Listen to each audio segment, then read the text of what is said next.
கரைசல் சொல்ல போகிறேன். இதை பார்த்து லைக் பண்ணி சப்ஸ்கிரைப் பண்ணுங்கள், கமெண்ட் பண்ணுங்கள். நான் இந்த ஒரு கப்பில் 3/4 கப்பில் நான் புளிச்ச மோர் எடுத்திருக்கேங்க. இதை நல்லா கலக்கிக்கோங்க. நல்லா கலக்கிட்டு ஒரு பெருங்காயம், கட்டி பெருங்காயம் போட்டுக்கிறோம். இப்போ நான் இதில் ஊற்றுறேங்க. ஊற்றிட்டு நிழலான இடத்துல நம்ம மூடி வச்சிடணுங்க. ஒரு 4 நாள் நல்லா புளிக்கட்டும். அப்போ தான் நான் மோர் எடுத்தேன். அதே அளவில் நான் இப்போ தேங்காய் பால் எடுக்க போகிறேன். இப்போ நம்ம இதில் வடிகட்டிக்கலாம். திக்காக எடுத்துக்கோங்க.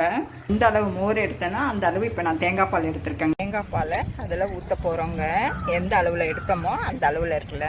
இப்போ மூடி வச்சிடணுங்க. 3 நாள் ஒரு நல்லான இடத்துல வச்சிடணும். ஆயிடுச்சுங்க. இப்போ 8ஆம் நாள் நம்ம என்ன பண்ணுறோம், நான் இப்போது ஒரு கப்பு ஃபுல்லாக எடுத்துட்டாங்க.